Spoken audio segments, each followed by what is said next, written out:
Nicholas Harbour começa na frente e Nick Harbour vence facilmente. Em pistas escolares silenciosas ao redor do mundo, já houve momentos tão inacreditáveis que os treinadores pensaram que os sistemas de cronometragem estavam quebrados. Pequenos garotos, com corpos de criança, disparavam pelas pistas mais rápido que adultos treinados, deixando a multidão em silêncio enquanto números impossíveis surgiam no cronômetro.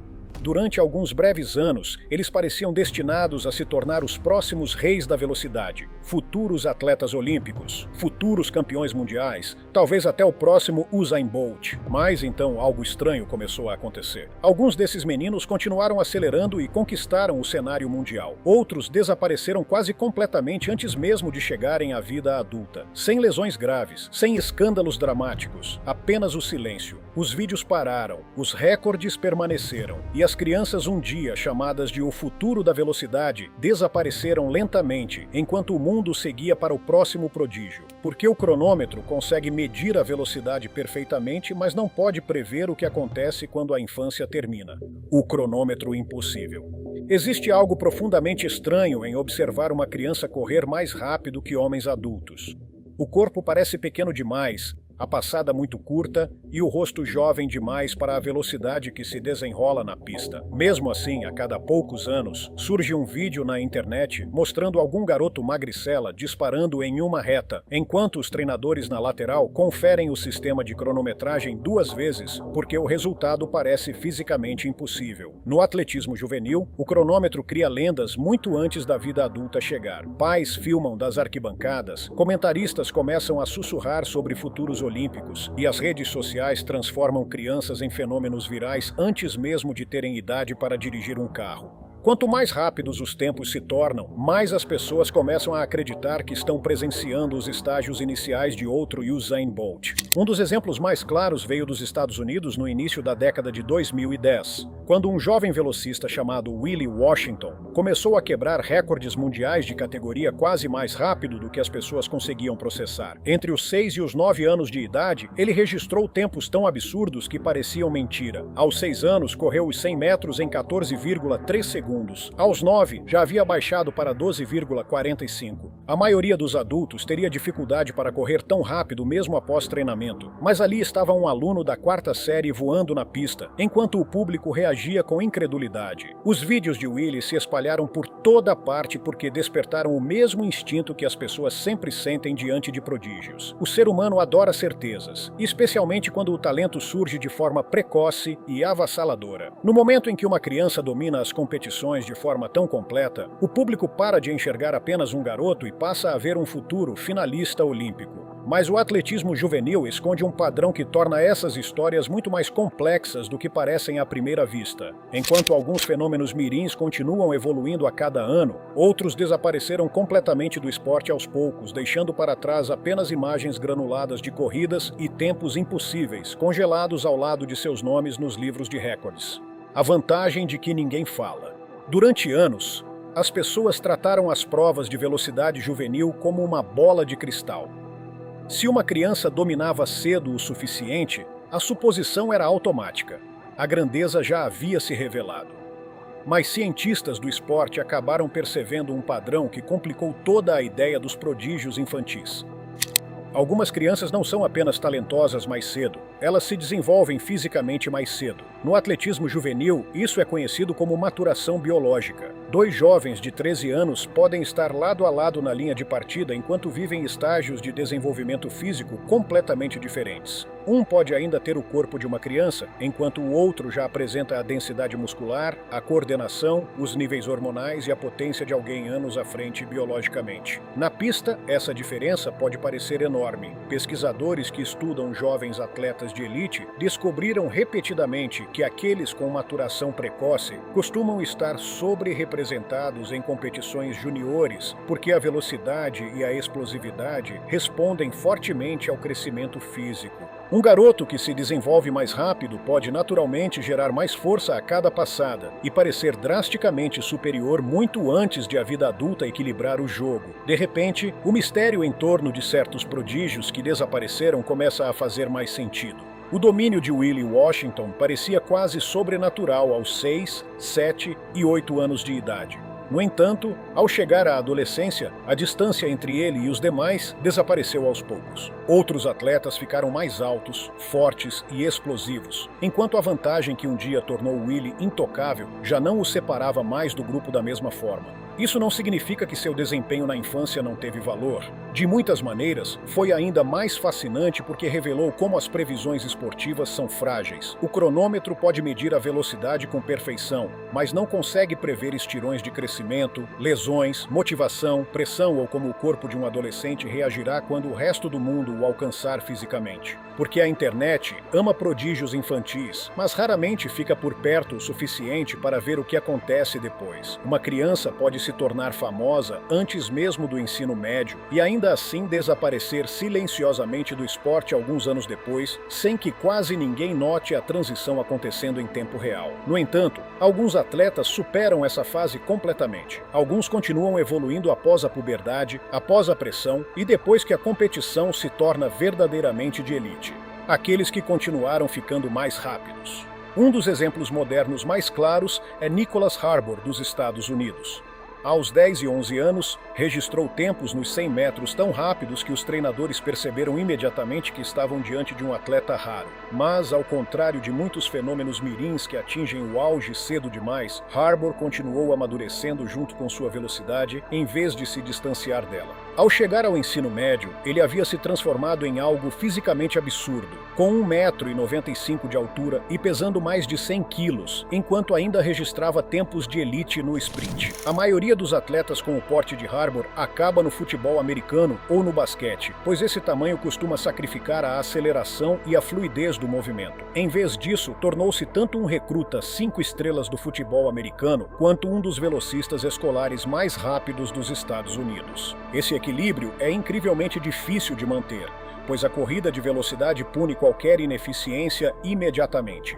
Cada quilo extra, cada ângulo de passada irregular e cada pequena falha mecânica tornam-se visíveis quando as provas se aproximam dos 10 segundos. Ainda assim, Harbor continuou progredindo, provando que certas estrelas jovens não são apenas precoces, mas talentos de elite genuínos, capazes de sobreviver à brutal evolução física para a fase adulta.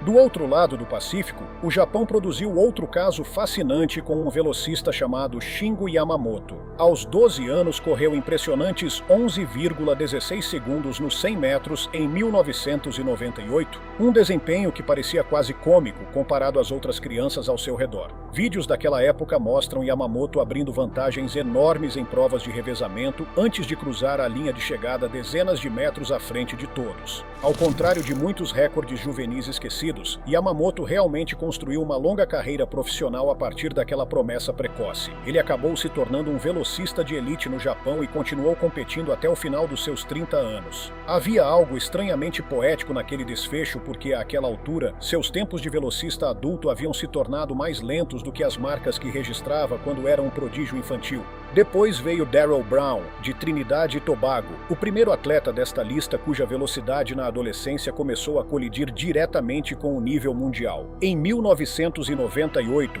Brown correu 10,82 segundos com apenas 13 anos de idade, tornando-se o primeiro velocista a baixar dos 11 segundos entre esses recordistas juvenis. Diferente de muitos nomes antes dele, Brown cumpriu quase todas as expectativas depositadas nele. Ele representou Trinidade nos Jogos Olímpicos, conquistou medalhas em campeonatos mundiais e acabou quebrando a lendária barreira dos 10 segundos com uma marca oficial de 9,99 segundos. Naquele ponto, ele não era mais apenas um jovem atleta promissor. Ele havia entrado para o restrito grupo de homens capazes de correr mais rápido do que quase qualquer ser humano na história documentada. E conforme os recordes continuavam a subir durante a adolescência, a linha entre o fenômeno juvenil e a estrela global da velocidade começou a desaparecer quase por completo.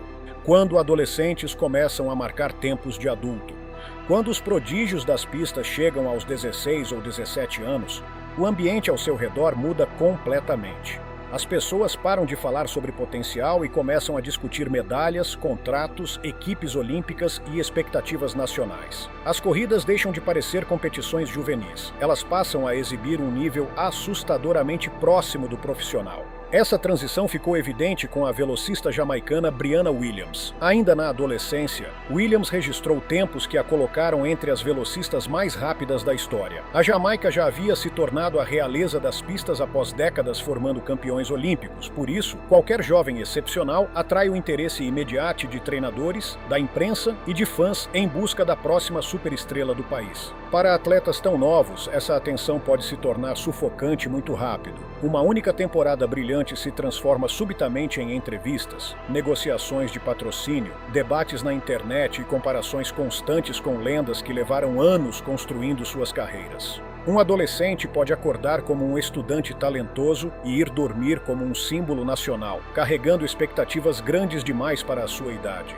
Ainda assim, Williams continuou sua ascensão. Ela migrou para o circuito profissional, assinou grandes contratos de patrocínio e continuou evoluindo diante de adversárias mais velhas e muito mais experientes. Essa progressão é importante porque a história da velocidade está repleta de campeões juvenis que nunca sobrevivem ao salto para as competições seniores de elite. Depois, a Puripol Bunson, da Tailândia, cuja ascensão pareceu menos um avanço atlético normal e mais um país inteiro percebendo de repente que havia produzido um velocista de classe mundial. Em 2022, Puripol correu 10,09 segundos com apenas 16 anos, tornando-se o velocista mais rápido que a Tailândia já vira. Observá-lo correr parece um pouco diferente de assistir a maioria dos velocistas adolescentes, pois há uma fluidez em sua corrida que esconde o quão rápido ele está, de fato, se movendo. No Campeonato Mundial Sub-20, ele chegou à final contra atletas mais velhos e pareceu totalmente confortável sob pressão. O Japão viveu essa pressão em primeira mão através de Yoshihide Kiryu, que se tornou um dos velocistas adolescentes mais famosos do mundo após correr 10,01 segundos ainda no ensino médio.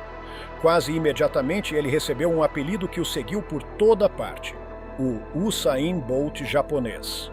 Cada corrida tornou-se parte de uma conversa nacional mais ampla sobre se ele poderia finalmente quebrar a barreira que a velocidade japonesa perseguia há gerações. Durante anos, ele carregou essa pressão através de lesões e do interminável escrutínio público, antes de finalmente correr 9,98 segundos em 2017, tornando-se o primeiro atleta japonês da história a quebrar oficialmente os 10 segundos. Mesmo após fazer história, Kiryu ainda enfrentou críticas de pessoas que acreditavam que ele deveria ter se tornado ainda maior. Na velocidade, o sucesso tem uma maneira estranha de elevar as expectativas em vez de satisfazê-las.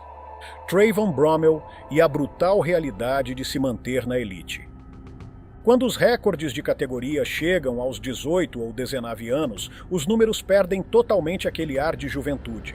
Um adolescente que corre abaixo dos 10 segundos não é mais apenas um garoto promissor. Ele já está entrando em uma das categorias atléticas mais exclusivas do planeta. É aí que a história de Trayvon Bromell começa. Como velocista no ensino médio dos Estados Unidos, Bromell parecia ter sido perfeitamente projetado para a grandeza nas pistas. Ele se tornou o primeiro atleta escolar americano a quebrar a barreira dos 10 segundos em qualquer condição, venceu títulos da NCAA Logo no primeiro ano, tornou-se profissional cedo e continuou registrando marcas que o levavam cada vez mais perto do topo do atletismo mundial. Então, vieram as lesões. Nas provas de velocidade, as lesões raramente são problemas menores, porque o esporte opera sob exigências físicas violentas. Cada corrida despeja uma força enorme sobre tornozelos, joelhos, posteriores da coxa, quadris e pés em poucos segundos explosivos. Um pequeno desequilíbrio que a maioria dos atletas suportaria se torna catastrófico quando o corpo tenta gerar potência máxima.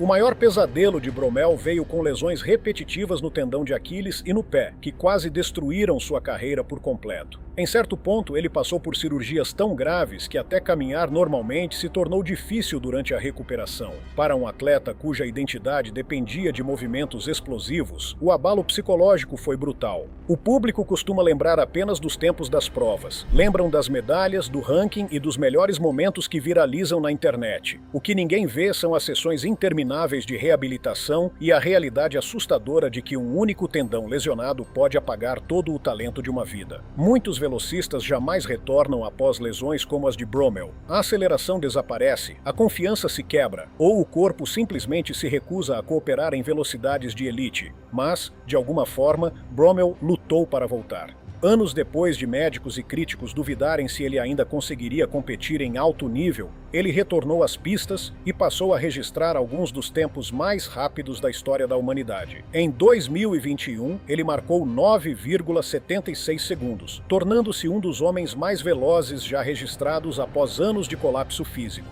Essa volta por cima mudou completamente o significado de sua carreira. Antes das lesões, Bromell representava o potencial realizado. Depois delas, ele passou a representar a sobrevivência. No entanto, mesmo com tempos de classe mundial e uma história de superação que poucos atletas alcançariam, as críticas continuaram a persegui-lo. Alguns fãs o rotulavam como inconsistente em grandes campeonatos, enquanto outros questionavam se ele poderia realmente dominar sob a pressão olímpica. A crítica revela algo desconfortável sobre a cultura do esporte de elite. Quando os atletas se tornam extraordinários o suficiente, as pessoas param de julgá-los por padrões humanos normais. São julgados apenas em relação à perfeição. E na velocidade, a perfeição mal existe.